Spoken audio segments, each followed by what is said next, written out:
Counter-Strike Global Offensive is now free for offline play against bots, or for viewing online matches. If everybody in the whole world didn't already have it, then this would be bigger news.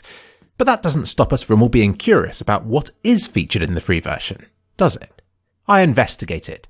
Unfortunately, this meant creating a new Steam account and facing all of the limitations and problems that go along with that.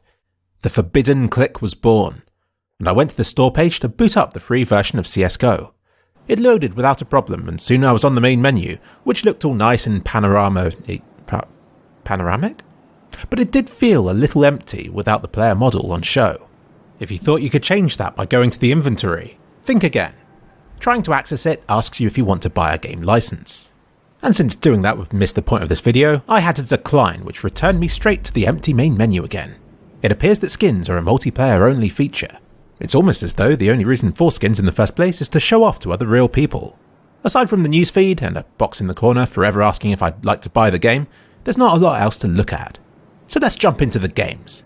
Now, this being a free, offline, bot-only single-player experience, there's no point in trying to find a multiplayer game. But of course that didn't stop me from trying. First with the official matchmaking, and then with the community server browser, both of which sent me to the "Do you want to buy this game" screen, which of course I didn't. Before trying to get any more stuff that I shouldn't be allowed to get, I'll cover what you do get in this version. You get the training course. You get to practice with bots on all different game modes and maps. That alone should be enough to give people a taste of what Counter-Strike's about, even if they don't get to experience the delightful companionship that makes the multiplayer scene so appealing. It was kind of fun to get tons of achievements from every kill. Kind of made me miss the good old days when the game first came out and everybody tried to unlock them all. And something else you can get from the free edition, which I thought was pretty cool, you can download custom maps from the workshop, any of which you're subscribed to will appear in the workshop map section for easy access. Valve, please do something about this workshop spam. And for anybody new to CSGO, if you see things offering free skins, don't do it. It's a trap. I downloaded and tested a number of operation-worthy maps from the workshop, like Sub-Zero and everything from 3 Clicks Philip. I didn't think there would be a restriction on what was allowed, and sure enough, as long as you play offline against bots, you can play whatever map you like. I had a fun control point game with bots. I had another custom experience on Asymmetry. There's plenty of fun to be had, thanks to the love and effort that talented mappers have poured into the workshop for this game. Now in 2018, offline play doesn't seem too special anymore. Why would you even bother picking it up? Well, I've got to admit, I've got a soft spot for it. I grew up with the original Unreal Tournament, which is also a multiplayer game. But I only ever played single player on it, starting with the classic map pool before advancing to custom stuff. Thanks to the bot support, I had years of fun from playing a multiplayer game, single player. It's hard for me to describe the appeal now, but if you're new to PC gaming and have an imagination, there's definitely something exciting about it.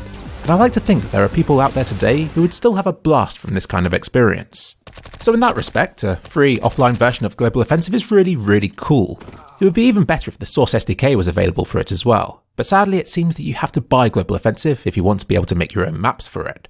Next up is the Watch feature. You may not be able to play multiplayer games, but you can still spectate them. And with all of the functionality you'd normally get from this feature. I don't think it's a secret that, with the next major coming up, Valve are hoping that a free edition of the game will attract a new audience to it, not just to play against bots, but also to stick around to watch the pros battle it out. You could always watch it on a streaming platform, but it's nice to also have free access to the matches from within Counter-Strike itself. It will be interesting to see what kind of impact a free edition has on the tournament's viewing numbers, if any. As well as live streams, you also have access to all of the matches ever played in any previous major, all viewable through the usual demo feature. There's also the tab for the upcoming major that I was just talking about, though you're unable to do the Pick'em challenge, unless you want to buy the full edition of the game. Lastly, I've seen a few people asking if you can use the free edition to play over the LAN with friends. But no, you can't. Seriously. I tried joining 3 Clicks Philip's game. That failed. I didn't even have the invite button to be able to invite him to mine. I couldn't connect to a game of his even after one had started. At that point, I was beginning to think it wasn't possible. And that's why I'm a little bit annoyed with the CSGO subreddit about this. After trying and failing, I found a huge long thread of people saying how you could get it working. And some of these people seemed so confident, I assumed they must have gotten it working themselves. But I tried everything in that thread. I even went to the hassle of creating a dedicated server on another PC, of which I simply couldn't connect to. However, the moment I changed to a Steam account with a full version of CSGO, I could connect immediately. That's good enough proof for me that the free version does not have LAN support. Maybe there's some kind of workaround for it, but I doubt it would be Valve's intention if there was.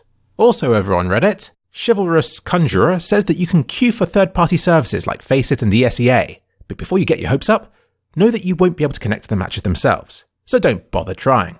In conclusion, the free edition of Global Offensive lacks any multiplayer functionality of any sort, but you can still spectate matches. Hopefully this video will have prevented thousands of new Steam accounts from being created, out of pure curiosity as to what this mysterious new, free Counter-Strike is like. If you have any more questions about it, ask it in the comment section and I'll get back to you. But only if the comment is sensible. And nice.